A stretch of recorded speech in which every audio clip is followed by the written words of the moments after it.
வணக்கம் வணக்கம். Agatha meeting.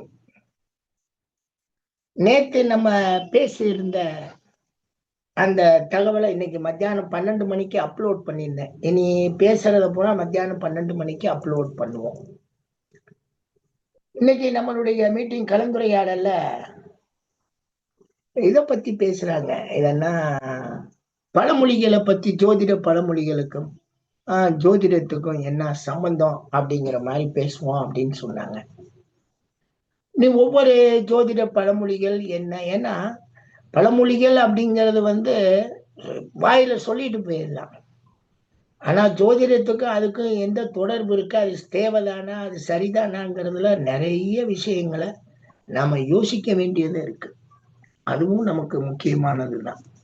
சரி, ஒரு பழமொழி சொல்லுங்க.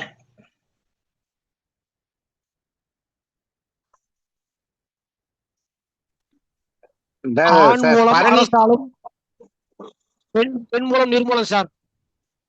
எது ஆண் மூலம் அரசாலும் பெண் மூலம் நிர்மூலமா? ஆமா. ஓ, அப்படி போதா கதை?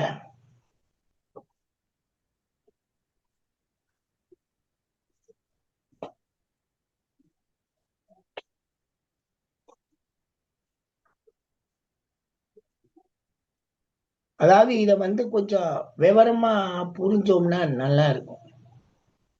ஆண் மூலம் பெண் மூலம் அப்படிங்கிறதுல நிறைய யோசனைகள் இருக்கு. ஆனி மாசம் வரக்கூடிய மூல நட்சத்திரம் பௌர்ணமியில வரும். அந்த நட்சத்திரத்துல செயல்படுத்தக்கூடிய ஒரு செயல் நல்லதா இருக்கும். நீங்க முகூர்த்தத்துல அதை ஒரு விதிவிலக்கு செய்யுங்க. பொதுவா பௌர்ணமியில செய்ய மாட்டீங்க. அதனால அந்த பௌர்ணமியில நீங்க செய்யலாம். ஆனி மாசம் வரக்கூடிய மூல நட்சத்திரம் பௌர்ணமியில வர்றதுனால காரியங்கள் செய்யுங்க. பெண் மூலம் நிர்மூலம். ஆண் பெண் அப்படின்னு வரனா ஆனி மாசம். பெண் மூலம்னா பெண் ராசி கன்னி ராசி. இந்த கன்னி ராசியில வரக்கூடிய மூல நட்சத்திரம் அஷ்டமியில வரும். அங்க இருந்து பாத்தீங்கன்னா அது நிர்மூலம். அதுல எந்த காரியத்தையும் தொடங்காதீங்க, செய்யாதீங்க அப்படின்னு சொன்னதுதான் இந்த ஆணி மூலம் அரசாலும் கன்னி மூலம் நிர்மூலம். நாட்டு பெண் மூலம். ஆணி மூலம் அரசாலும் கன்னி மூலம் நிர்மூலம். கன்னியதான் இவங்க பெண்ணாக்கிட்டாங்க, ஆணியதான் ஆணாக்கி. என்ன, ஆண் மூலம் ஆம்பளை மூலம் நல்லா இருக்கும், பொம்பளை மூலம் கெட்டு போகும்னு எங்க படித்தவர்கள் ஜோதிடர் சொல்லி இருந்தா பரவாயில்ல. படிக்காத பாமரர்கள் நாங்க தான் பரம்பரை ஜோசியர்னு ஒரு கூட்டமே உள்ள ஜோசியத்தை ஒரு 120 வருஷத்துக்கு கெடுத்து விட்டு போயிட்டாங்க. அந்த கூட்டத்துல வரக்கூடிய பழமொழிதான் இது. அவனுக்கு ஆணினாலும் என்னன்னு தெரியாது, கண்ணினாலும் என்ன. அவன் பரிகாரம் பண்ணி பல கோடி சொத்துக்களை இன்னைக்கு சம்பாதிச்சு வச்சிருக்கான். பயங்கரமான ஆளுக, பயங்கரமான ஆளுக அவங்கெல்லாம். அதை சம்பாதிச்சு வச்சிருக்காங்களே தவிர அவங்களுக்கு ஜோதிடம் எப்படி போனா என்ன? அதனால இது ஆணி மாதம் மூல நட்சத்திரம் பௌர்ணமி. கன்னி மாதம், கன்னி மாதம் சொல்லக்கூடிய அந்த கன்னி மாதம் மூல நட்சத்திரம் அஷ்டமி அப்படிங்கிற அடிப்படையில சொல்லப்பட்டது. வேற ஒண்ணும் கிடையாது. அது முகூர்த்தத்துக்காக சொல்லப்பட்டது. பிறந்த நட்சத்திரத்துக்கு தோஷம் எல்லாம் கிடையாது. சொல்லுங்க அடுத்தது. அடுத்த பழம் பூராடம் நூலாடும். பூராடம் நூலாடும், போராடம் போராடும். இதெல்லாம் அரையனா பெறாத ஜோசியர்கள் பேசுற பேச்சு. பூராடம் நூலாடாது. என்னைங்க என்ன மாதிரி பார்த்திருக்கீங்களா? அட பாதிகளா? அப்ப மலையாளத்துல நூலே போடலையே, கர்நாடகால யாருமே தாலி கட்டலையே, நூலே கிடையாது. அதே மாதிரி ஆந்திரால நூலே கிடையாது. ஏன் நார்த் இந்தியா முழுவதும் யாரும் தாலி கட்டலையே. தாலி கட்டுற பழக்கம் தமிழ்நாட்டுல. அதுவும் வந்து தாலிங்கிறது நீங்க நினைக்கிற மாதிரி எல்லாம் கிடையாது. அவ்வளவு பெரிய பாரம்பரிய, அவ்வளவு பெரிய நிகழ்ச்சிக்கெல்லாம் தாலி கட்டல. தாலிங்கிறது நீங்க நினைக்கிற மாதிரி எல்லாம் கிடையாது. ஒரு பெண்ணு நடந்து போறா, அவளுக்கு வந்து அந்த பனை காதோலை கருவோலை மணின்னுவாங்க. அந்த பனை ஓலையில எழுதியிருப்பாங்க, இன்னார் மனைவி அப்படின்னு சொல்லி எழுதி கழுத்துல தொங்க போட்டுக்குவாங்க. இல்லாட்டினா தூக்கிட்டு போயிடுவாங்க. சரி, இந்த பொண்ணுக்கு கல்யாணம் ஆயிடுச்சு, இது அடுத்தவன் சம்சாரம்னு விட்டு வச்சுட்டு போறதுக்காக அது எழுதப்பட்டது. 200 100 150 வருஷத்துக்கு முன்னாடி என்ன ஆகும், இங்க என்னென்ன தமிழகத்துல நடக்கும், அதெல்லாம் நம்ம சொல்லக்கூடாது. வசதியானவங்க செய்யற சேட்டையெல்லாம் நிறைய இருந்திருக்கு. எல்லாத்தையும் கடந்துதான் பெண்கள் வாழ்ந்து வந்திருக்காங்க. என்ன, அதனால அந்த நூலாடும் அப்படிங்கிறதெல்லாம் ஒண்ணுமே கிடையாது, அதுக்கு அர்த்தமே கிடையாது. புராட நட்சத்திரத்துல 65 கோடி பேர் இருக்காங்க. தமிழகத்துல 65 லட்சம் பேர் இருக்காங்க. அதுல பாதி பெண்களே இருக்காங்க. அந்த பாதி பெண்கள் வந்து கண்டிப்பாக நீங்க சொல்ற மாதிரிலாம், ஆமா, ராசி நான் சொல்ற தனுசு ராசியில 65 கோடி, தனுசு ராசியில தமிழகத்துல 65 லட்சம், அதுல பூராட நட்சத்திரத்துல 25 லட்சம் பேர் இருக்காங்க. அதுல பாதி 12 அல்லது 13 லட்சம் பேர் பெண்களே இருக்காங்க. அதனால அந்த நூலாடாது அப்படி இப்படிங்கிறதெல்லாம் அது ஏற்புடைய கருத்தும் இல்லை, அதுக்கு எந்த ஒரு கேஸ் ஸ்டடிஸும் இல்லை. கேஸ் ஸ்டடிஸ் அதுல கிடையாது. அதனால நீங்க அந்த இதெல்லாம் நட்சத்திரத்தை சொல்றாங்கன்னா அவங்களெல்லாம் சுண்டு விரல்ல தள்ளி விட்டுருங்க. அவங்க வார்த்தையெல்லாம் போயா போயா படிக்காதவன்ட்டு போய் கேட்டுக்கிட்டு அப்படின்னு தள்ளி விட்டுறலாம். அடுத்தது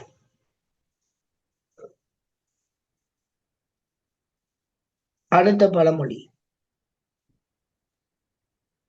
கேட்ட நட்சத்திரத்தை கேட்டவன் இறந்துருவான்னு சொல்றாங்களா? என்னது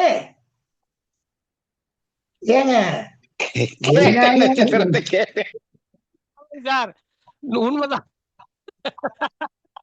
இதெல்லாம் தப்புங்க. கேட்டேன், அதே முதல்ல சொன்னதுதான். கேட்ட நட்சத்திர பெண்களே 13 லட்சம் பேர் இருக்காங்க தமிழ்நாட்டுல மட்டும். அப்படிங்கிறப்ப இதெல்லாம் வந்து தயவு செய்து பழமொழியை நம்புறீங்கன்னா அவங்க ஜோதிடத்துல கெட்டு போறாங்கன்னு அர்த்தம். பழமொழிக்கும் கேஸ் ஸ்டடிஸுக்கும் சம்பந்தமே கிடையாது. வாங்க கேட்ட நட்சத்திரத்துல பூராமே எடுப்போம், எத்தனை பேர் கல்யாணம் பண்ணி ஜெகஜோதியா வாழ்ந்துகிட்டு இருக்காங்கன்னு வேணா நிரூபிப்போம். கேஸ் ஸ்டடிஸே எடுப்போம் வாங்க. இது அர்த்தமே இல்லாததுங்க. இல்ல சார், அது அப்படி சொல்லல. அவங்க என்னன்னா கேட்ட நட்சத்திரத்தை கேட்க போறாங்கல்ல சார், பொண்ணு கேட்க போறாங்கல்ல, அவங்க இறந்துருவாங்க. அதுவே தவறு, அதுவே தவறுங்கிறேன். வாங்க கேட்ட நட்சத்திரத்துல கல்யாணம் பண்ணி வாழ்ந்துட்டு இருக்கக்கூடிய பல 100 பல 1000 ஜாதகங்களை கூட கேஸ் ஸ்டடிஸுக்கு எடுப்போம் வாங்க. கண்டிப்பாக 12 லட்சம் பேர் இங்க இருக்காங்க கேட்ட நட்சத்திரத்துல பெண்கள். அதுல எப்படி ஒரு 8 லட்சம் பேருக்கு கல்யாணம் ஆயிருக்கும். வாங்க போய் பார்ப்போம். கேஸ் ஸ்டடிஸ் போனோம்னா இதெல்லாம் இந்த பழமொழி எல்லாம் பொய்யா போயிடும். அடுத்தாப்புல பரணி தரணி ஆளுங்க சார். பரணி நட்சத்திரத்துல தரணி ஆளும். அது வந்து பரணி தரணி அப்படிங்கிற மாதிரி போகுது. அது சான்ஸ்கிரிட் பேரு, அபபரணின்னு பேரு. ஏன்னா பரணி நட்சத்திரத்துல வந்து மூட்டை சுமக்கிறவங்க இருக்காங்க, பரணி நட்சத்திர கொலைகாரர் இருக்காங்க, பரணி நட்சத்திரத்துல திருடர்கள் இருக்காங்க. நீங்க பாட்டுக்கு பரணி தரணி ஆளும்ட்டு கோள்கள் சரியில்லாம போய் ஜெயிலுக்கு போயிட்டாருன்னு ஜோசியத்தை திட்டிடாதீங்க. என்னங்க பரணி தரணி ஆளும்னு பழமொழி சொல்லியிருக்கீங்க, அவன் போய் ஜெயில படுத்து கிடக்குறான்னு சொல்லி சொல்லிடாதீங்க. அந்த பழமொழிக்கும் பரணிக்கும் சம்பந்தமே இல்லை. அது சுக்கரனுடைய நட்சத்திரம் அப்படிங்கிற ஒரே காரணத்துக்காக பேசுறாங்களே தவிர, ஆனா அது சொல்ல பரணி எல்லாம் பிச்சை எடுக்கிற பரணி எல்லாம் நிறைய இருக்குங்க. அதனால அந்த பழமொழிக்கும் ஜோதிடத்துக்கும் சம்பந்தமே கிடையாதுங்க. பரணி தரணிங்கிற எதுகை மூளையாக சொல்லப்பட்ட ஒரு பொய்யான பழமொழிங்க. இங்க நிறைய பேர் கஷ்டப்படுறவங்க இருக்காங்க. அடுத்தாப்புல மகம் ஜெகத்தை ஆளும். அதாவது மக நட்சத்திரம் ஜெகத்தை ஆளும்னு சொல்லிட்டு போயிருக்காங்க பாத்தீங்களா. என்ன, அது யாராவது ஒரு நட்சத்திரம் அந்த மாதிரி வந்துடுறாங்கல்ல, அதை வச்சு சொல்லிடுறது. ஆனா மக நட்சத்திரத்துக்காரங்கள் நம்ம மேடம் இங்க ஏற்கனவே ஃபார்மர் சிஎம் இருந்தாங்க, அவங்க அந்த திமிர் பிடிச்சதா அந்த கர்வம் மிகுந்ததாக இருந்தாங்கலாம் இவங்க சொல்லிக்கிட்டு இருப்பாங்க. பட் அவங்க நல்ல லேடி, அவங்க அற்புதமான ஆளு. ரொம்ப அழகா பேசுவாங்க, மரியாதை கொடுப்பாங்க, மதிப்பா இருப்பாங்க. அவங்கள்ட்ட எல்லாம் அவங்கள்ட்ட போய் பக்கத்துல நின்று பார்த்துருந்தாதான் தெரியும் அவங்களுடைய அந்த ஸ்டேட்டஸை எப்படி மெயின்டைன் பண்ணுவாங்க. அற்புத லேடி அவங்கெல்லாம். அவங்க என்ன பண்ணிட்டாங்க, மகம்னே எல்லாம் ஜெகத்தை ஆளுந்தா பாத்தியா சொன்னபடி மகம் அவங்க நட்சத்திரம் ஜெகத்தை ஆளுறாங்க. அதெல்லாம் பக்கத்திலேயே மக நட்சத்திரக்காரு அவங்க கிட்டே பிச்சை எடுத்துக்கிட்டு இருப்பாரு. பழமொழிக்கும் ஜோதிடத்துக்கும் எவ்வித தொடர்பும் இல்லைங்க. மகம் ஜெகத்தை ஆளுதுன்னா அதுக்கு அவங்க எவ்வளவு எஃபர்ட் போட்டிருப்பாங்க, எவ்வளவு கஷ்டப்பட்டு அந்த இடத்துக்குள்ள வந்திருப்பாங்க, எவ்வளவு பிரச்சனைகளை சந்திச்சிருப்பாங்கன்னு அவங்களுடைய ப்ரீவியஸ் ஹிஸ்டரியை படிச்சு பாருங்க. அப்ப தெரியும் அவங்க மக நட்சத்திரத்துல எவ்வளவு சிரமப்பட்டிருக்காங்க. அதுக்கப்புறமேல் நம்ம பேசுவோம். அவங்க லேட்டா வந்து ஜெகத்தை ஆண்டாங்க. நிறைய பேர் தெரியாம மக நட்சத்திரம் 12 நட்சத்திரம் தமிழ்நாட்டுல நிறைய பேர் இருக்காங்க. அடுத்தது பிரகதீஸ்வரன் பேசுறேன். ம் இது ஆண் மூலம் அரசாலும் பெண் மூலம் நிர்மூலம் எல்லாம் சொல்றாங்களா, அப்படின்னா என்னங்க சார்? அது ஏற்கனவே சொல்லிட்டேன் வீடியோல. நாளைக்கு 12 மணிக்கு மேல இந்த வீடியோ அப்லோட் ஆகும், அதுல பாத்துக்கங்க. அடுத்தது ஆயில்ய நட்சத்திரம் மாமனாருக்கு ஆகாதுங்கிறாங்க. இதுதான் பாஸ்கர் சார் பெரிய இப்ப சேலஞ்சா இருக்கு. என்னன்னு கேட்டீங்கன்னா, இதைத்தான் கேஸ் ஸ்டடிஸ் எடுக்க சொன்னேன். நம்ம சங்கத்தோட செக்ரட்டரி சதீஷ் அவர் வரல. அவர் வந்தாருன்னா இதுக்கு அழகா அவரே விளக்கம் கொடுப்பார். ஏன்னா அவர் தான் அந்த கேஸ் ஸ்டடிஸை பண்ணார். ஆயில்ய நட்சத்திரம் 50 நட்சத்திரத்தை எடுத்துட்டு வந்து கையில வச்சுக்கிட்டு அதுல எது எது சரியா வருது, இந்த சொன்ன வார்த்தையெல்லாம் எத்தனை பேருக்கு சரியா இல்லை, எத்தனை பேருக்கு மாமியார் உயிரோட இருக்காங்கன்ற லிஸ்ட் எடுத்து அவர் கேஸ் ஸ்டடிஸ்ல சப்மிட் பண்ணியிருக்காரு.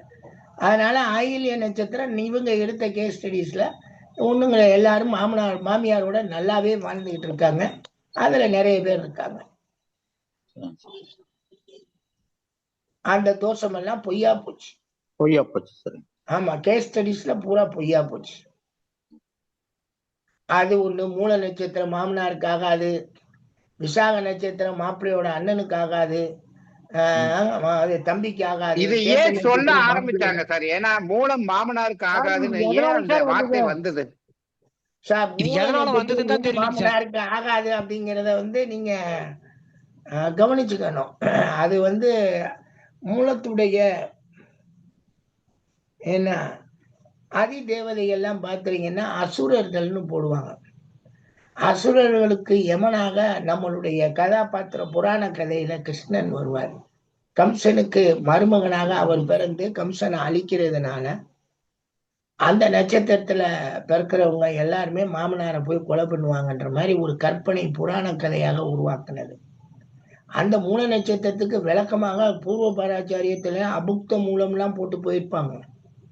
அதை விளக்கியிருக்காங்க சான்ஸ்கிரிட், அதுக்கெல்லாம் சொல்லியிருக்காங்க. ஏன்னா அதெல்லாம் இருக்கு. ஆனா நம்ம இன்னைக்கு கேஸ் ஸ்டடிஸ் எடுத்துட்டோமே, மூல நட்சத்திரத்தை தானே நம்ம உப செயலாளர், அவர் பேர் என்ன, சேவூர் ராமமூர்த்தி, அவர் 50 மூல நட்சத்திர ஜாதகங்கள் எடுத்து மாமனாருடன் எத்தனை பேர் இப்ப வாழ்ந்துட்டு இருக்காங்க. 2011 கேஸ் ஸ்டடிஸ் கொடுத்தார் அவர், அப்ளைடு அஸ்ட்ராலஜி எம்எஸ்சிக்காக.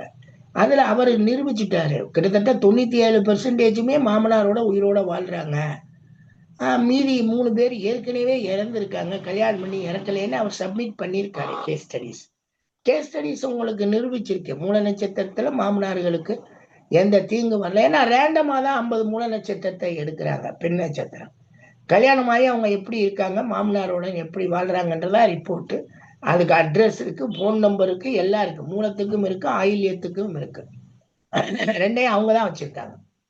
அவங்க 2 பேருமே அந்த கேஸ் ஸ்டடிஸ் தான் சப்மிட் பண்ணாங்க. அதனால அது கேஸ் ஸ்டடிஸ்ல அந்ததும் பொய்யாயிருச்சு. மூல நட்சத்திரம் மாமனாருக்கு ஆகாதுங்கிறது இருக்கு,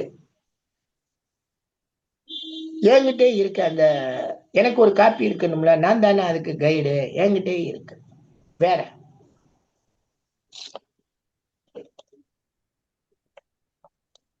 வேற உங்களுக்கு கோட்டை கட்டி வாழுமாங்க சார்.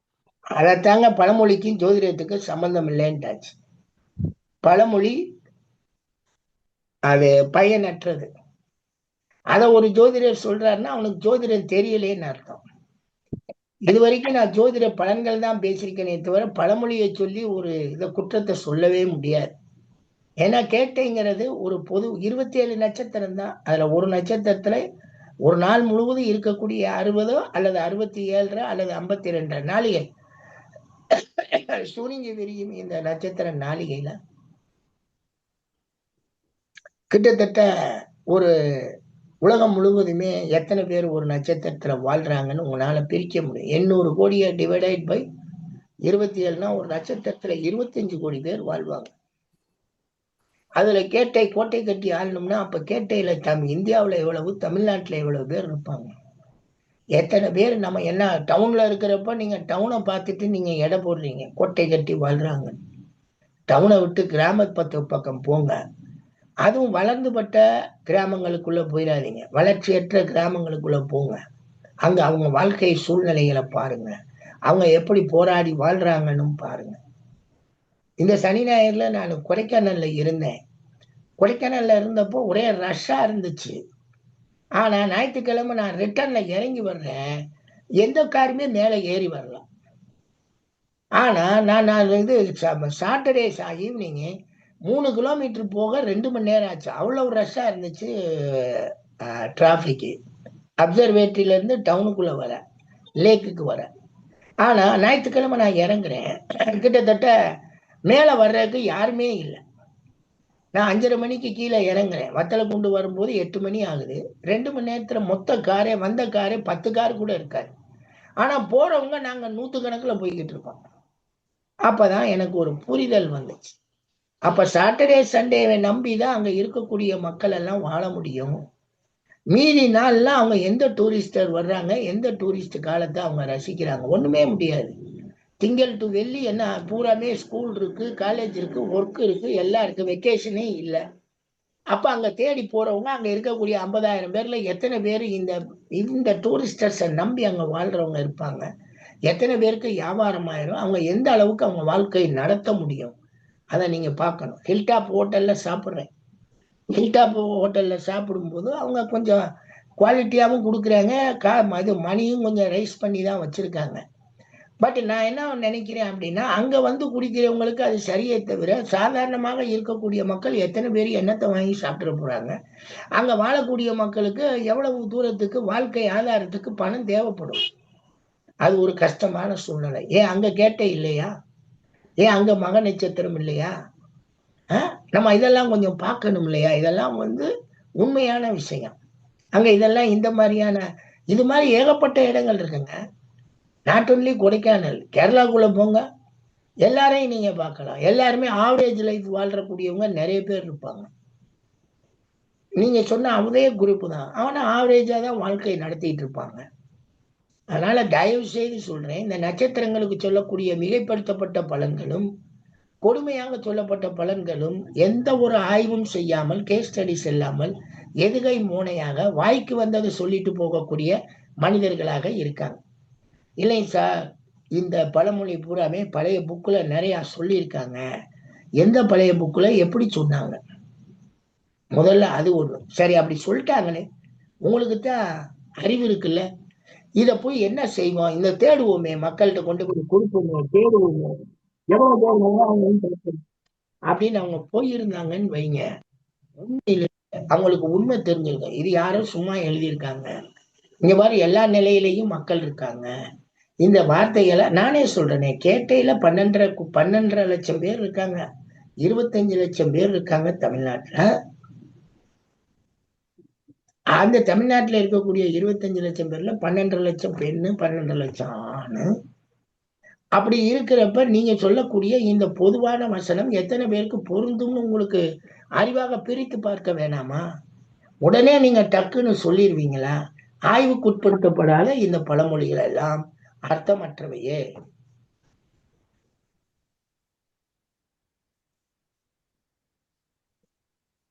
வேற இது பாதகாதிபதி மாரகாதிபதினா சொல்றாங்க சார், அது உண்மைங்களா? இல்லைங்க, நான் அதை பத்தி இப்ப டாபிக் இல்லை. அதை பத்தி நான் நிறைய தனியா வீடியோ போட்டிருக்கேன், பார்த்துக்கோங்க. இன்னைக்கு பழமொழிகளை பத்தி தான். வணக்கம் சார். வணக்கம். சார் அந்த கெட்டவன் கெட்டிடில் கிட்டிடும் ராஜயோகம் ஒரு வசனம் மாதிரி சொல்றாங்க. எதுக்கு நமக்கு அந்த யோகம் வந்து நம்ம என்ன பண்ண போறோம்? இவங்க கெட்டவன் கெட்டிடில்னா ரெண்டு வகையாக பிரிக்கலாம். 6, 8, 12 கூடியவர்கள் தங்களுக்குள் மாறி நின்றாலோ அல்லது 6, 8, 12 நின்றாலும் கெட்டவன் கெட்டிடில் கிட்டிடும் ராஜயோகம்ங்கிறாங்க. இது ஒரு பார்ட். இன்னொரு பார்ட் என்ன ஆதிபத்தியம் ஆனாலும் சரி, இந்த செவ்வாய் சனி ராகு கேது 6, 8, 12 கெடும்போது அவர்கள் இயற்கை தீயவர்கள். அவர்கள் 6, 8, 12ங்கிற தீய பாவத்தில் நிற்பதால் அவர்கள் கெட்டவர்கள் கெட்டிடில் கிட்டிடும் ராஜயோகம்ன்றாங்க. இருக்கட்டும், ரெண்டுமாவே இருக்கட்டும். நமக்கு இருக்கு அந்த ராஜயோகம். அந்த ராஜயோகத்துல யார் நல்லா வாழ்ந்திருக்கா, யார் இருக்கா? அவன் தீயவன். தீயவன் மேற்கொடுதல் தீயதை தான் செய்வான். தீயது செய்வதால் ஒவ்வொரு மன நிம்மதியுடன் இந்த உலகத்துல வாழ முடியுங்கிறத சேலஞ்ச் பண்ணிட்டீங்கன்னா எல்லாருக்குமே பிரச்சனை கிடையாது. எல்லாருமே நல்லா தானே இருப்போம். அது சொல்லுவாங்க, ஆனா அப்படி நடக்கல. நிறைய பேர் ஜெயிலுக்கு போயிருக்காங்க, நிறைய பேர் பரதேசியா அலைஞ்சிருக்காங்க, நிறைய பேர் செத்தே போயிருக்காங்க. அதெல்லாம் நமக்கு வேண்டாம். நல்ல யோகத்திலே இருப்போம். அந்த யோகம் நமக்கு எதுக்கு? அது பேர் ராஜயோகம்னு வச்சுட்டாங்க. ராஜாவா இருந்தாலும் கூஜாவா இருந்தாலும் நல்ல இடத்துல இருக்கணும். இந்த மாதிரி அனாவசியமான இடத்துல போய் சிக்கிக்க கூடாதுங்க. சொல்லுங்க அடுத்தது.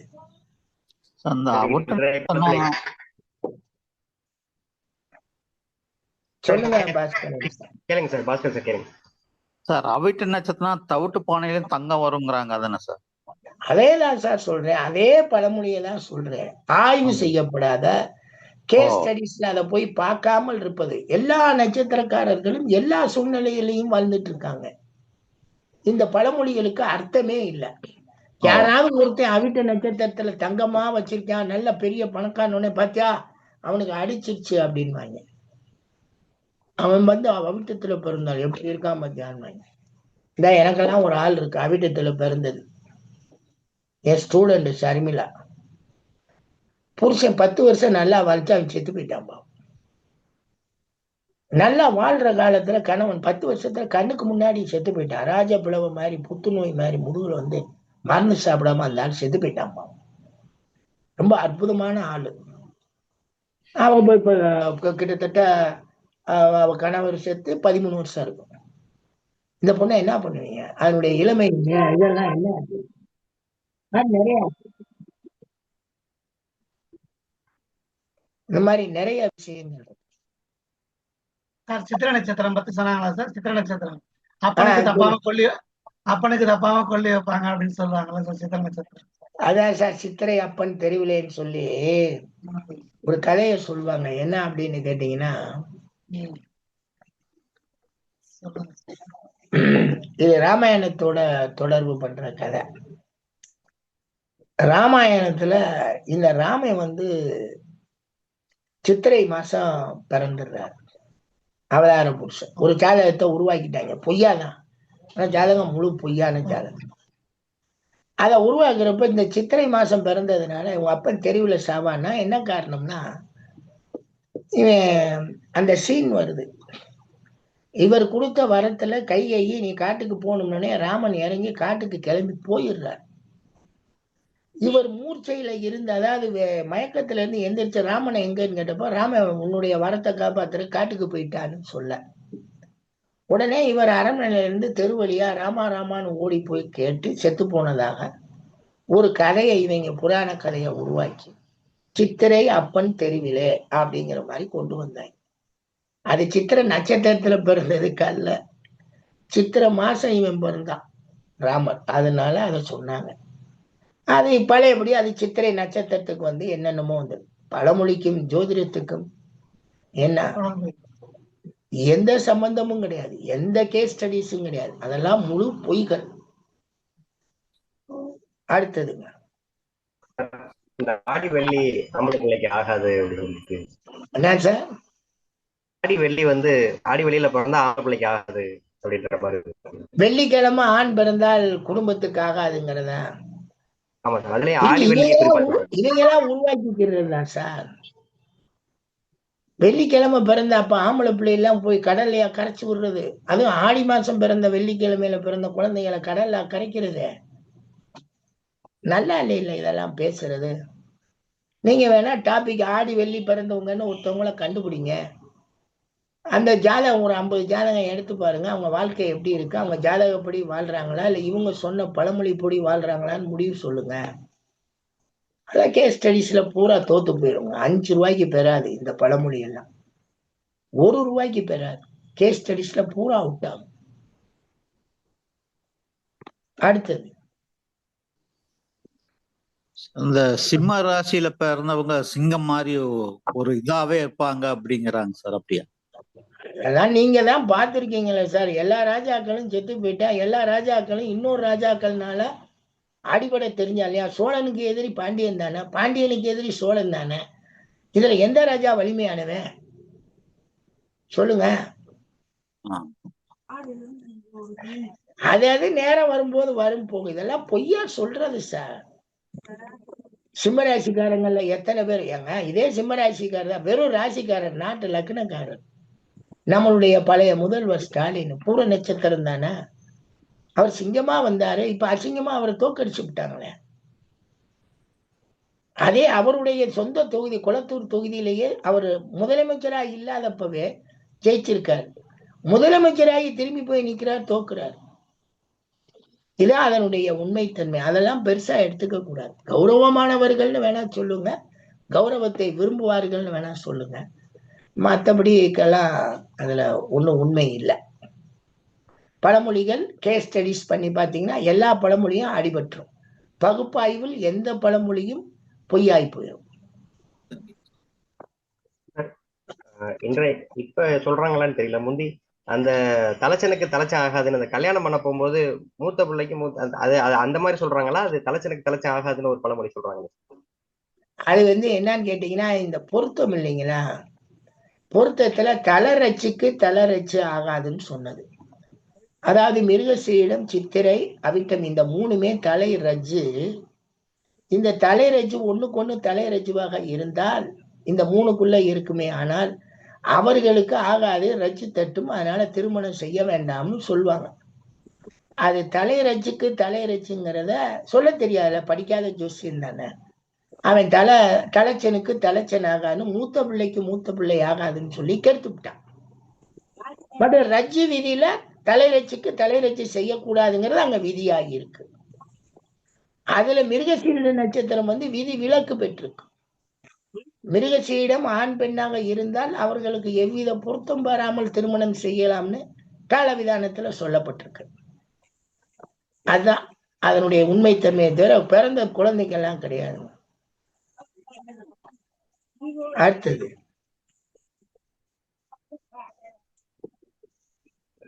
வேற பழமொழி.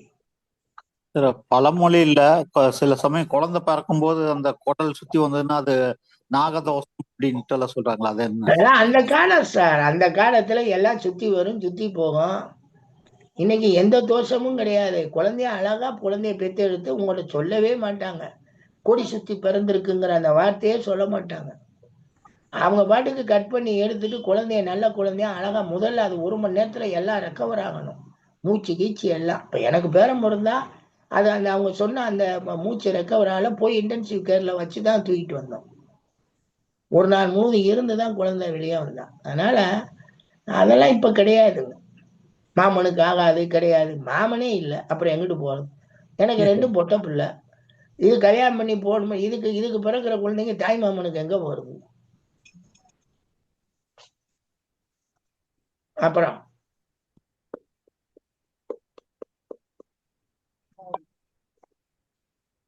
சொல்லுங்க. எந்த ஒரு பழமொழியா இருந்தாலும் அது எப்படி இருந்தாலுமே அந்த பழமொழிகள் ஆய்வுக்கு உட்படுத்தப்பட்டது அல்ல. நீங்கள் கேஸ் ஸ்டடிஸ் எடுத்து அந்த பழமொழி சொல்லக்கூடிய விஷயத்தை ஆய்வு செய்தீர்கள் என்றால் அந்த பழமொழி சொன்ன விஷயம் அனைத்தும் பொய்யாகிவிடும். அதனால தயவு செய்து பழமொழியை கேட்டு ஜோதிடத்தை நம்பி வந்துடாங்க. பழமொழி சொல்ற ஜோதியரை அந்த ஆள்கிட்ட நீங்க பழமொழி ரைட்டுங்க கூட 50 ஜாதகம் கேஸ் ஸ்டடிஸ்ல காமிங்கன்னுங்க. அவர் காமிக்கலைன்னா போயிரு. முதல்ல நீங்க அவரை தேடி போறதே தவறு. அவரும் படிக்காதவர்னு சொல்லிட்டாரு. படிச்சவர் இந்த வார்த்தையை சொன்னாருன்னா ஆய்வு செஞ்சு சொல்லணும். நீங்களாட்டி நீங்க கம்ப்ளைண்டே பண்ணலாம். எல்லாமே பண்றதுக்கு மக்களுக்கு ரைட்ஸ் இருக்குங்க. பயப்படுறாங்க. ஏமாறுறத போய் கம்ப்ளைண்ட் பண்ணக்கூடாதா? ஒரு டாக்டர் சரியா வைத்தியம் பார்க்கலைன்னா கம்ப்ளைண்ட் பண்றீங்க. அது ஏன் இவங்களை மட்டும் பண்ண மாட்டேங்கிறீங்க? காசு தானே கொடுக்குறோம். ஏமாத்துறல பரிகாரம் 40,000 to 45,000 வருமா? நம்ம இவர் இப்ப இன்னைக்கு எனக்கு அனுப்பிச்சார். அது கொடுமுடியில போய் பண்ணணுமா? அங்க என்ன இருக்கு? பரிகாரம் பண்ணி நீ என்னத்தை சாதிக்க போறீங்க? ஒத்த ரூபா நாங்க செஞ்சது கிடையாது சார். வாழாமையா போயிட்டோம் நாங்க சார். கெடுக்கிறாங்க. வேற பழமொழி. ரைட், நாளைக்கு திரும்ப சந்திப்போம் வேற டாபிக்ல.